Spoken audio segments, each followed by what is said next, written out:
Well, Pepsi was doing great in not only the 13 counties where the Minges Bottling Group distributed Pepsi, but throughout North Carolina. Great celebrity endorsements. Everybody was wearing Pepsi shirts, or if you were a Little League baseball team, you had some type of Pepsi logo on your suit, because the Minges family was very generous in supporting all of those kinds of folks.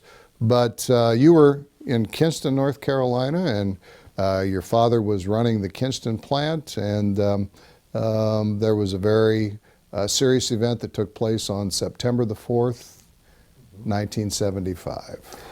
I got a call at 3 in the morning from a friend of mine that was working. Actually, he was an employee at a funeral home, and a family friend, and evidently they got emergency calls that went off at night, and if there was anything happening in the community. And he called me that night and said, Jeff, he said, we had a competitor that was at a plant right beside us. Very close to you. Right beside us. Yeah. There was a drive that went right between the Coca-Cola plant and the Pepsi plant. And, in Kinston. In Kinston. And he said to me, he said that the Coca-Cola plant was on fire.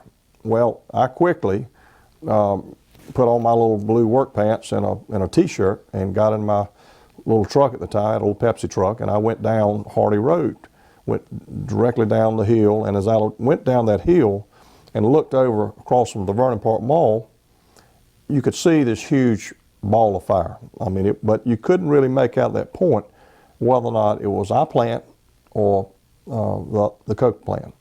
And it was our plant. And I'll never forget my life changed. I mean, when I look back today, and I've obviously, it's a long time since then, but I realized that what were we going to do, and I saw the strength of my dad. I saw the fear in a lot of employees in the business, because we had nothing. It burnt to the ground. All our trucks were burnt. We had no inventory. We were just a bunch of employees and a leader and my dad that said, okay, we got to pick up the pieces and go. And what is the strategic plan, or how are we going to build back? And it was a monumental event in my life, because it gave me an opportunity to say, okay, step in or step out, and I stepped in. And I think, it made me grow as an individual, but also made me learn from my dad and learn how he was going to lead and take a bigger leadership role than he ever had. And as I remember, we never laid off one employee. We kept everybody on the payroll. Within 3 days, we were selling Pepsi back on the street. We had numerous people helping us, giving us, even out of the family plants that were in New Bern and Greenville, obviously helped service and give us the product. They were bottling back then, but we were in a mode of trying to get our feet back on the ground. And I got to give credit to our friend Harvey C. Hines, who was the president of the Coca-Cola company at that time. He offered to give us trucks to put our product on once we got product, and we took them. So you were delivering Pepsi. We were delivering Pepsi on Coke trucks that were provided by Harvey Hines, and that was quite something I'll never forget. He was a good friend of ours. He lived across the street growing up, and he was a tough competitor, a good competitor, but we were always competing. But that was quite an honorable thing he did. But we got back on our feet and built back at the same location, and we opened that plant up on August the 4th in 1976. So 11 months after the fire, we were back in business, manufacturing Pepsi, and of course we were selling through the whole year, but we were glad to get our bricks and mortar building back, and we call it built back bigger and better. I want you to tell another interesting story about that time. Your delivery trucks were manufactured in Washington, North Carolina, by Hackney Manufacturing Company. What happened? Yeah, Mr. Hackney came over. He was over in Little Washington. We were using Hackney-built trucks back then. There were two manufacturers that supplied bottling trucks for most of the franchises. That was Mickey and Hackney. But Hackney was the local guy, and we'd done business with him forever. My granddaddy had with his father. So when that fire hit us, he came over to the plant. I'll never forget. I was in the kind of war room with my daddy, and he walked in and said, "Hoyt," he said, "Don't worry. I'm gonna stop my whole line for you. How many do you want? How do you want them configured? And we're gonna go ahead and get them out for you. And we think it's gonna take about 10 to 14 days, but we'll have you back with brand new equipment within the next 10 to 14 days." So Hackney shut their entire operation down, put all their clients on hold, and all they did was make trucks for the Kinston plant to get you back up. How long did that take? Like I say, we had our trucks. We had new trucks within 14 days. Wow. Brand new trucks. And I'll never forget, the word got out that they were coming from Little Washington, and it was like when they came down Vernon Avenue, and there was like 16 brand new 8, 10 bay trucks.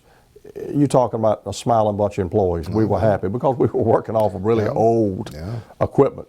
So we were back in the game again, and we were selling and building our new plant back. So 1976, you're back bigger and better, thanks to help from a lot of different people.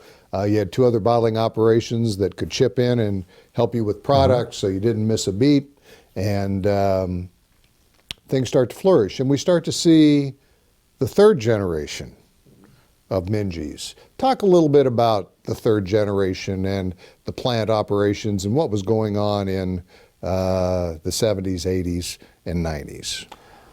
Well, 3rd generation, some of us became active in the businesses between the 3 corporations.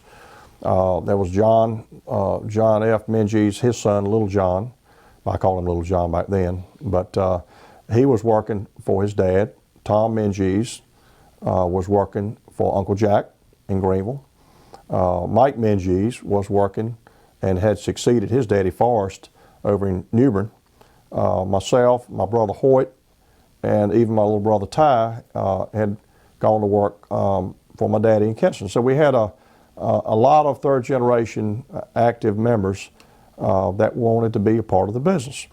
And then of course we had our other cousins, my first cousins, who were actively, in many situations, shareholders in these businesses. So we had taken, we had kind of grown up, and we were all chipping in and doing what we could to build a business and learn from our parents. So we became active either through ownership or in some ways management, and in some ways executive management. And that went on through the late 70s to the 80s and into the 90s. Well, the soft drink landscape was rapidly changing. The competitive landscape was changing. And family bottling operations were selling out, becoming consolidated. Right. And you particularly found that with your largest competitor. Right.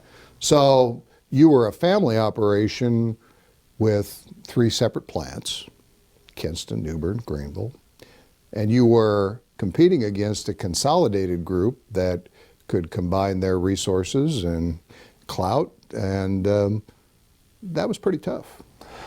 Yeah, we were having, we were having challenges like anybody would. Our competitor was getting bigger and stronger because they were starting to expand. The local competitor had sold, and there a lot of other franchises had done the same thing. So we had to make a decision at that time. How do we capitalize on our operating costs? How do we look at more of a strategic plan of surviving and staying in the business? And that's what we did. So Tom Menzies at that time was president of, he had succeeded Uncle Jack. He was the president of Greenville. I was running the Kinston operation as president of Kinston. And also my dad had kind of retired, and I was elected to run the New Bern operation. So really it was down to Tom and myself, who were the executive managers of the franchise system of our business. And we had been talking about merging, and we knew that it would be a very difficult task. Several reasons why. Number one, it would be an emotional thing to take the turf that we all particularly owned and pull it back together and share into that big mega company. But it was a smart thing to do. And we also realized that we'd have to make some sacrifices. And there might be some, family members that we weren't sure how they would view it and judge it, and would they be happy with the way the valuation went of the different franchises. So it would have to be divided up, obviously, proportionally, based on what you owned in your different franchise ownership areas. So we went through the growing pains of that. We had the valuations done, and we took the concept to our family and gave them pretty much a reasoning for why we wanted to do it. So over the 2-year process of 1998 and 2000, we worked on it, and we worked very hard. And I give credit to the third generation, not even the ones that were in management, the ones that were sitting on the outside, the ownership. They were objective. We all worked as a family together. I think it was one of the times that changed us as a family, because we realized that we had to do something special, but we had to sacrifice some things. The autonomy of how we managed our businesses, and we had to work closer together as a family unit. Form a board that was active, form a board that was responsible, do things that was really the way you should run a business, and that's what we did. So in 2001, I remember the meeting we had. We elected to form Menzies Bottling Group Incorporated and merged them, rolled them all up into one. We had a legal team that helped us. We had an advisor that sat on our board that helped us. And 2001, we rolled out with a brand new platform of Menzies Bottling Group. And tell us who was running that company. Tom Menzies served as the chief financial officer and chairman of the board of the company. And I served as the president and chief executive officer of the company. And it was interesting, as we were working through this whole concept, one of the cute stories that I remember behind closed doors, we were talking about how we were going to, set the management team, and we were very candid with each other. We knew that to do this, one of us was going to have to take more of a role as a front man, and one was going to be more of a back man, or one would be the liaison with the family. So we talked a lot about how we were going to make that work, and I'll never forget, Tom said, "Jeff, I think that you probably need to be the front man." He said, "I love you, but I'm not working for you." And I mean, that when I think of how he said it to me, he basically was saying, "We're going to do it together." And I said, "Tom, don't sweat it. We're going to make every decision parallel. We're going to do it together. We're going to hold hands. We're going to walk through the fire together, whatever we got to do." And we did. And he was a wonderful, wonderful guy that absolutely brilliant. Had a wonderful personality. He didn't want to be out front. He knew that I kind of could do the operation part of the business. He was more of a numbers man, and I learned a lot from Tom. And it worked well. You're Oh, yeah. being one group, really the economies of it, cost savings, central leadership, Minges Bottling flourished as a result of this move. Yeah, we felt like once we did it, if we could kind of get everybody to buy in, and that's what the employees had to understand. We had that big meeting and told them what we were doing, and we wanted to make sure that we came out of the gate with a mission statement that was collectively put together by our family, and we wanted to be a company that continued to be, philanthropic in ways that we could help do whatever we could do in our communities that we were going to service. Nothing was going to change from that standpoint. We wanted to be a part of the communities. We also wanted to build a strong employee base and more of a professional team, and we did that. This was a mural that we commissioned Juliet Bears to do for us, and we wanted something that would be a masterpiece per se in the lobby of our business. And this was a beautiful way to welcome our people that would come to the plant to see actually the second generation. And this is Jack Menzies, who ran the Greenville company. The one sister that M.O. had was Martha Menzies Bass, my daddy, Hoyt A. Menzies Sr., Max Menzies, Dr. Ray Menzies, and then Forrest Menzies. And of course, Jack, my dad, and Forrest were the three second-generation executives in the company. But we're really proud of this because it really puts it in perspective of the family that really was the family that raised all these third-generation kids. And we're so happy that and proud that our parents did such a great job on making Pepsi Cola relevant in Eastern North Carolina. And this was actually done in front of Menzies Coliseum. So 2001, you consolidate, become the Menzies Bottling Group, one management group, 13 counties, the original 13 counties that your grandfather, M.O., and great uncle, L.L., started with Pepsi in 1935 and the Orange Crush Bottling Company in 1923. Things are going great. The new management and bottling being centrally run is working. And we come along and September 2010, and East Carolina University releases a request for a proposal for the exclusive beverage rights on campus. And up to that point, they've been selling different beverages on campus, but you were asked to bid for the rights to be the exclusive soft drink provider. Talk a little bit about that time and kind of what happened and what was going through your mind and how that all came out. Well, it was an interesting time for us as we had never bid for that business. And keep in mind, we did not have an exclusive arrangement over at East Carolina University at that time. We've been selling on campus forever. And our competitor was also selling on campus. Not sure I can say that we had more of a market share advantage on them, but we were happy with our results. And then when we got the RFP that came in to us, we realized that, well, this is interesting, and it looks like we're going to have to be, a little sharp on the pencil and try to figure out exactly how we attain the business.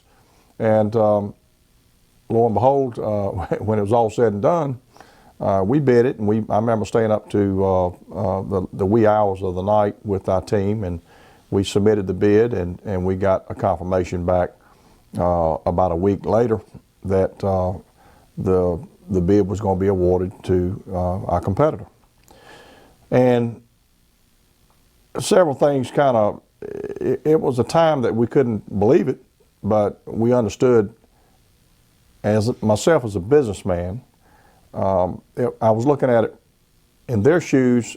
If we got outbid, which we did, if it was substantial, and I think it was, then we lost it. We just lost it, and we didn't bid enough, and we paid the price for it. Well, it's a business decision, and you were a bottling group that served a specific area, and you were bidding against a consolidated group. Wasn't really a fair fight. Well, yeah, we were bidding against a giant of a competitor. Yeah. We had support from our parent company on it, but we didn't. We still looked at it. It's like anything in business. You try to what's the reward and what's the risk, and the risk was if we didn't bid enough, then we may lose it. But was it going to be in reward if we bid too much? And so you have to kind of balance what was right in our market. We didn't want to lose the business over there because we had invested a lot of sweat equity in the university. What really went through our minds when we lost it was the fact that how would Uncle Jack feel today? How would Dr. Ray feel today? How would my dad feel today? My grandfather feel today? And because we had invested a lot of, not so much the money that we'd given through the years to the university, which we had done quite a bit through several campaigns. As a matter of fact, just recently prior to the bid, we did a substantial contribution. We were the third largest gift donor to the new basketball practice facility when Lebo came in. They did a capital campaign, and we we ended up a pretty good amount. But we did it because we felt like it was the right thing to do. And that was the way our family always looked at things. Unfortunately, that didn't have any bearing. It was a state bid, and so it was mixed emotions about it from that standpoint. And we had to kind of regather our feelings and thoughts about, we got to move on. We just got to move on and put our strategy efforts in different, a line of sales in a different way, and look after our business and other pockets of the franchise. But it hurt us as a family because of the relationship we'd had. And Tom and myself, I think Tom, because Tom was a graduate of East Carolina University, I think it hurt him. Obviously, he was a quiet man, but I think it bothered Tom a lot, and it bothered a lot of my first cousins who had graduated from East Carolina. And the fact that we'd been called on over there to do a lot of capital campaign pledges, and we'd stepped up in every time. We'd always be there for East Carolina. There was a little backlash in the community. So a lot of people took offense to the fact how could East Carolina do this to a family that had stepped up continually, and that made me feel good. But at the end of the day, I still looked at it from a standpoint, it was a business decision, but it hurt us. It hurt us. And you just have to learn, and we'll figure out, we'll be back in the batter's box in the near future, and we'll see if we can, how it goes again. Adversity always makes you stronger. And if there was the positive aspects of it, it allowed you to rethink your game plan and deploy your resources to strengthen your sales throughout your territory. Yeah, we had to look at ways that we could, take the resources that we were going to allocate against the bid, and, where could we help support different franchise areas. And we had a lot of fun the next couple of years of marketing and different avenues that we went down to try to strengthen our sales. Let's fast forward just a little bit from then. Was late spring, early summer day, June the 9th, 2011.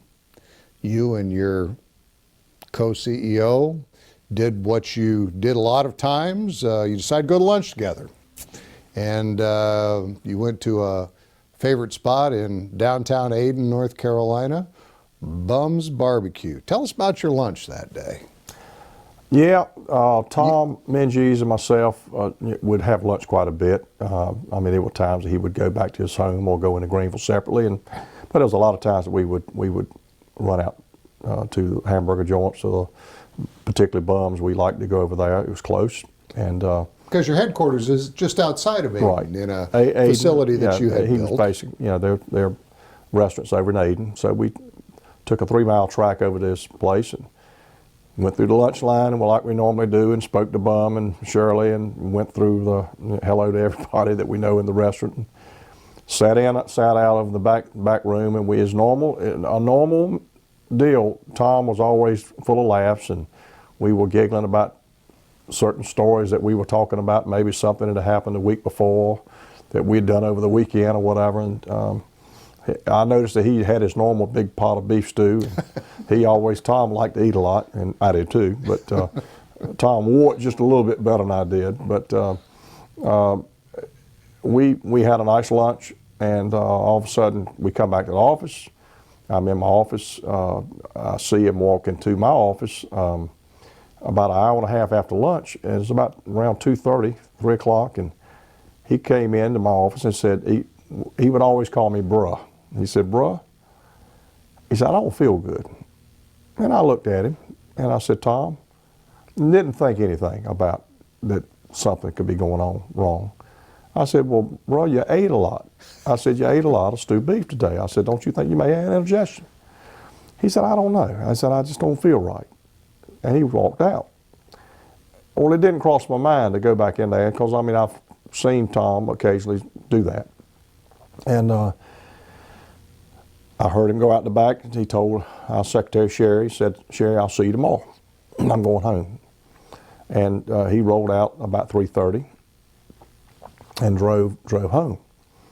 I get a call when I left the plant. I think I left about 4:30 that day to head back to Kinston, and I get a call on my phone from Sherry. And Sherry, I remember the words coming right out of her mouth. Tom's had a heart attack, and it doesn't look good. And I put on the brakes, did a U-turn on Vernon Avenue, and hauled fast as I could within reason to Pitt Hospital over here at the Invited Medical Center. And Tom had gone home. He had laid down. His wife, I think, was downstairs, and he had told us that if I don't get feeling better, we're going to go to the doctor. She goes up and checks on him. I think about 15, 20 minutes later, and Tom had had a massive heart attack. I know they worked on him hard at the house and worked on him on the way to the hospital, and worked on him really, really hard at the hospital, but I couldn't save him. And it was a really tough time for me personally, but all the family, because Tom was, you just start at an early age, at 57 years old, you don't think you're going to lose anybody. 57's young, and he had a life ahead. We always felt like a life ahead of him with his grandchildren, and he had beautiful grandchildren. He loved his grandkids, and he loved his wife, and it was just hard as children. And it was just a hard time for us all. We got through it, but it made me stronger, and I've still used a lot of the learnings from Tom to help manage the business as we move forward. But I'd say in my lifetime, the fire and the loss of Tom Menzies, of course the loss of my father would trump it all, but my dad was a lot older in life. Losing Tom at an early age was tough, real tough. Let's talk about something good. Yes. 2017. Menzies Bottling Group is recognized as one of Pepsi's very best bottlers in the country. Wow. That's pretty impressive. Yeah. It's the Donald Kendall Bottler of the Year Award, and you were one of 3 bottling operations. That doesn't just happen. Well, I reflect back to the very beginning of my granddaddy, my dad, Uncle Jack, Uncle Forrest, the 3 executives in the company in the second generation, the leadership between Tom and myself, the employees especially, the ones that do all the legwork in the business. And I look at all the hard work that had prevailed from the 30s to this time. The being nominated was an amazing honor. Winning it, we didn't win it, but we were nominated. We felt like we were going to win it, but we didn't. But you always want to win, and but I think the fact that we were nominated showed that we were performing at a high level, and it recognized our employees, and to me that's the most important thing in a business. You can have great leadership, but if you don't have good people to carry out your plans, strategic plans, or just take the ball and run with it. You can have a coach, but you gotta have the people to do the job, and we have got a wonderful team of employees. So that was, I guess, in my time of management, it would be one of the highlights of my career, is that we were nominated, and I had a chance to be on the big stage and at the company big meeting convention, and they did a very nice video of our franchise area and featured some of our customers, and the customers got a chance to talk on the film, and it made you feel good to see kind of how they reflected on Minges Bottling Group. Well, you're the recipient of many awards, a lot of things to be proud of, but when I think of Minges Bottling Company, the things that I think about are all the people that you've supported in the communities that you serve. You can't go to a festival, whether it's the North Carolina Seafood Festival, the Mums Festival, the Children's Miracle Network, things that have to do with veterans like the Wounded Warriors Project, the American Red Cross. The list goes on and on. We can't print it on 5 pages of all the things and entities that you step forward with. A lot of people approach you, and you know, there's got to be some things you say no to, but it looks to me like you support almost everything. You understand the importance of being a great community partner. Yeah, I couldn't list them. There's so many things we do, I don't even know we're doing them. But that's okay. And a lot of it is very small contributions and things. We get called on for product donations. That's kind of standard in our business, but we're reachable and we do a lot of that. But more of the higher end opportunities that come our way, we have to look at and think about. But I don't know of too many things that we've ever flat down turned down and said, no, but heck no, we can't do it. We've always found a way to maybe not do quite the gifting or pledge amounts that some people want, but we've always stepped up. And that's just part of being a responsible company. I think you have to look at what does a community give you? Well, they give you an opportunity to sell your product, and they either love your product and they support you as a company. So our mindset and our mission statement has always been to give back, and we've done it in ways that, you know, we try to be careful not to load in one area. We try to be responsible in all areas because New Bern's important to us. Jacksonville, North Carolina, the military is very important to us. Greenville, obviously the home of our family, is very important to us. Kinston is very important to us, and all the outlying areas. And we touch everywhere alike. We try to, but we've been supportive of the Cancer Center, the Children's Hospital, the Heart Center. We've done the Museum of the Marine over in supporting our military and troops and veterans to recognize them. And over in Kinston, I'm thinking more so the Menzies Wellness Center was a big project for us.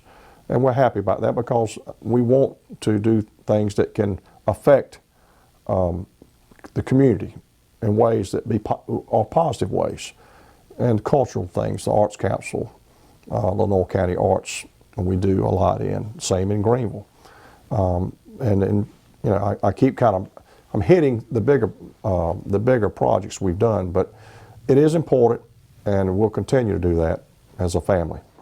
This is the Amethyst Award that was given to our family in regard for philanthropic endeavors at the university, I think, through the years. We're very proud of this. Makes me particularly happy when I think about the longevity of giving that has gone on from the second and third generation. Dr. Staten did this, and we were extremely, extremely honored. Let's talk about the Minges Bottling Group. 1923, two brothers, sweet potato farmers, moved from Statesville, North Carolina to, actually they migrate to Greenville, North Carolina, right. Start the Orange Crush Bottling Company in 1935. They get Pepsi. The 1950s, the second generation takes over. And you build 2 additional facilities. You have your dad running Kinston bottling operation, and another brother running New Bern, along with the Greenville operation. Then you consolidate and operate as one operation. We now have the 3rd generation of the Minges family running a family company, and the 4th generation is here working, ready to take over at the appropriate time. There aren't that many 4th-generation families running businesses. I don't know if, I think a lot of luck to be able to do it, or personalities. You know, I've mentioned this, and I mention it to a lot of people. How do you do it? How does it work? It works because you instill, number one, anybody that comes in our business to work, and it included me and Tom and my brothers, And I mean, I go back to the third generation when John Menzies and my brother Hoyt, old Ty, Mike Menzies, we all understood that work ethic had to be paramount. No free lunches, no entitlements. I say that to my children all the time because I made them understand that, you know, the work has been, the pavement's been poured for the next generation, the fourth generation. I always pick on them. I said, you guys will reap the rewards for the work, hard work's been done. But the hard work was done by MO, and the hard work was really done by the second generation. The third generation had a chance to take it to another level, or we could have, you know, destroyed what was done by the second generation. I'm proud to say that I think we took this business, we call it an enterprise sometimes, to a higher level and a different stage, and prepared it for the fourth. And we've made sure that the fourth generation understands, absolutely understands, without any disregard for the fact that love what your fellow employees are doing for you, look after the community, take care of the business and run it the right way. Run it in a way that your grandfather, your great-grandfather would appreciate and respect.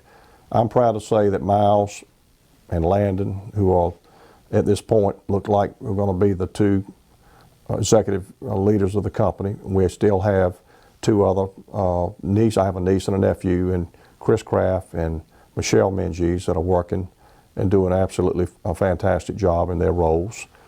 And we're just proud of all four of the kids that have stepped up, that want to be a part of it. And I hope they'll always remember the hard work that has been done that transcends into their selves and the generation. Can we get it to a fifth generation? It's going to be tough, but I tell you what, we have ownership by fifth generation right now. So that's kind of remarkable, So we hope and pray that we'll continue to be good community, a good community company that supports our communities, and the learnings from the third generation transcends over to the fourth. Well, Jeff, we want to thank you for your time and sharing all these great stories and information about your family and about your business operations. And want to thank you and all the Minges for being North Carolina Trailblazers. Thank you. This is the Donald M. Kendall Award, Bottle of the Year finalist that we received at the Pepsi Cola convention. Very, very proud of this. A lot of years of hard work, but I give all the credit to the employees that made it all happen for us. Donald M. Kendall was probably will go down in history as the greatest CEO, executive, and chairman of the board that PepsiCo will ever have.